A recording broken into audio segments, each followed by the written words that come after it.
10분 철학여행 구독자 여러분 안녕하세요. 이번 회차에는 오디오북 개념으로 김남주 선생님의 첫 책 나의 프랑스식 서재의 머릿말을 소개하고자 합니다.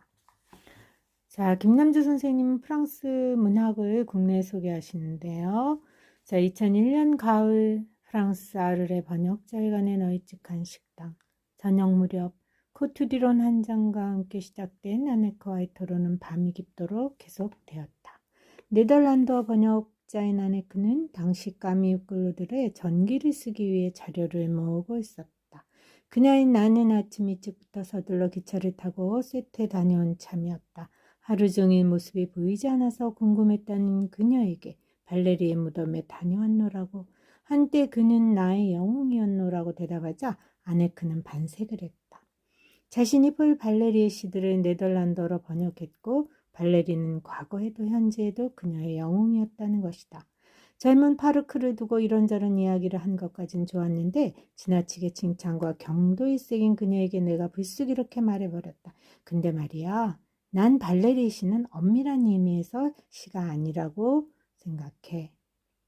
나 역시 발레리의 257권의 노트에 경외감을 품고 있고 언어에 대한 그의 치열한 노력에 감탄과 경의를 금할 수 없지만 조르주 브라상드의 무덤을 도시 반대편에 두고 해변의 묘지로 향하는 언덕을 올라 묘비를 하나하나 확인하며 가슴이 두근거렸지만 그럼에도 불구하고 그의 시를 번역하는 동안 줄곧 감동의 전율 속에 잠겨 있었다는 아네크의 말에는 나도 모르게 위비앙슈 뚜아르종 슈르드부 앵메라는 말이 튀어나왔다. 위비앙슈 뚜아르종 슈르드부 앵메. 아네크의 열띤 반박과 나의 집요한 그래, 그 점에선 내 말이 맞아. 하지만 의행렬이 매에 자정을 넘길 때까지 미하일과 메디와 아담은 우리 주위를 떠나지 않았다. 조르주 바따위의 에로티즘을 체코어로 옮긴 미하일은 당시 영화에 빠져 있었고 마르셀 프루스트의 잃어버린 시간을 찾아서를 이란어로 옮긴 메디는 내가 아는 한 가장 박식한 사람이었으며 난해한 이브 폼푸아를 네폴란드어로 번역한 아담은 시에 대해 할 말이 많은 사람이었다. 그 밖에도 스페인 번역자 미켈 키에프 출신 아나톨 페레파디아도 곁에 있었던 것 같다. 그들 모두는 잔입이면 각자 조용히 자기 전에 포도주를 따랐을 뿐 젊은 파르크부터 매혹으로 이어지는 우리의 토론에 결코 집요함에 지친 아네크가 의견을 구했을 때 나온 미하일의 한마디. 볼 발레리의 시는 시가 아니야. 그건 아름다운 수학의 일종이야. 그 가을에 한 달여 동안 나는 프랑스어로 쓰인 글을 우리말로 옮기는 내일에 대한 자부와 정체성을 얻었다. 로마노를 우라의 알타이어로 옮기는 일은 그 거리만큼 아득했지만 말의 보찜을 끌고 먼 길을 걸어온 것이 헛일이 아니었다는 벅찬 깨달음을 얻었다. 그곳에서 만난 20명의 번역자들, 남의 문화에 따뜻하게 열려있는 그토록 질 좋은 인간들을 한꺼번에 만난 것은 내 삶에서 그때가 처음이었다. 2012년 여름, 나는 진가방을 들고 낑낑거리며 빙빙 돌아가는 번역자 외관의 돌계단을 오르고 있었다. 반고흐 광장의 그곳은 과거 시청이었다가 정신병원으로 바뀌어 고흐가 펠렉스 레이의 진료를 받은 것으로 유명한 바로 그 건물에 있다. 에스컬레이터나 엘리베이터는 당연히 없고 원형으로 돌아가는 돌 시멘트 계단은 꽤 가파르다. 이메일로 전달받은 코드를 누르고 널찍한 식당을 지나 숙소로 통하는 문을 열었을 때 안에서 나오는 검은 터틀넥 셔츠를 입은 백발의 남자가 소리쳤다. 엉팽 트보알라 아담이었다. 숙소 문 앞에 붙어있는 거주 예정자 명단을 보고 그는 나의 도착을 미리 알고 있었다고 했다. 나는 그렇게 11년 만에 폐암 수술을 받고 회복 중인 아담을 만났고 미하일이 두 아이의 아버지가 되었으며 메디가 2년 전 심장마비로 세상을 떠났다는 소식을 들었다.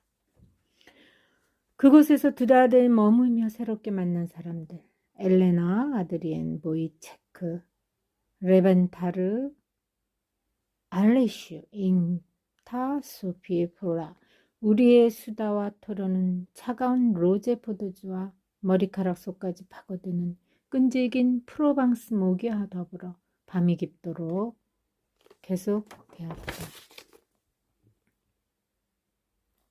번역이란 말의 무게를 다는 것. 저울의 한쪽에 원문을 다른 한쪽에 옮겨 놓은 말을 올려놓고 어느 쪽으로도 기울어지지 않도록 하는 것.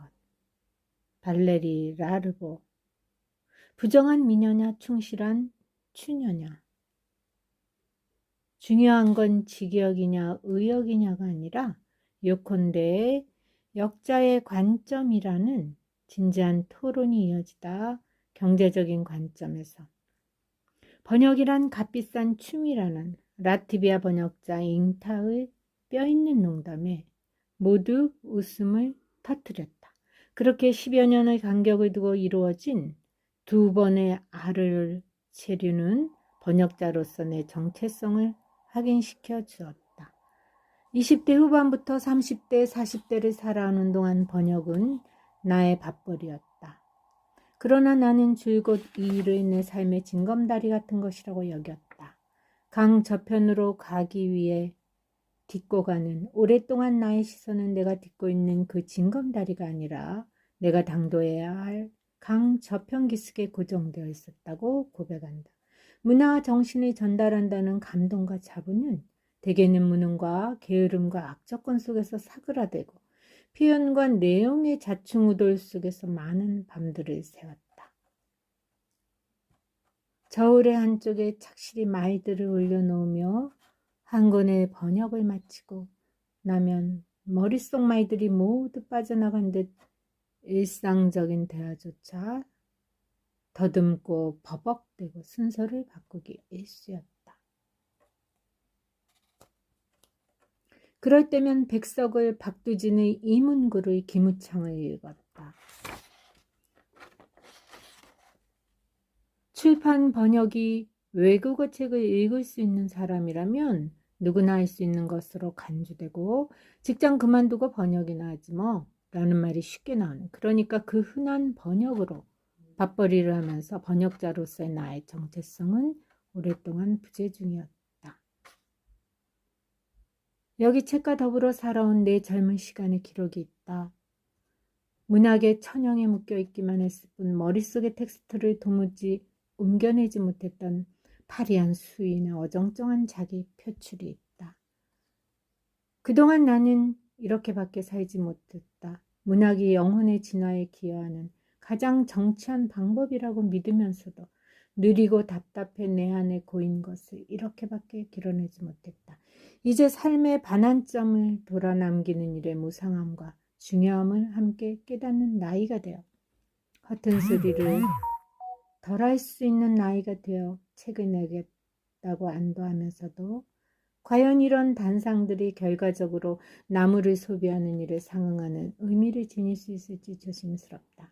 그래서 한탄하고 그러나 용기를 낸다. 이제부터 내 고운 그대의 귀에 속삭이게 될 것이다.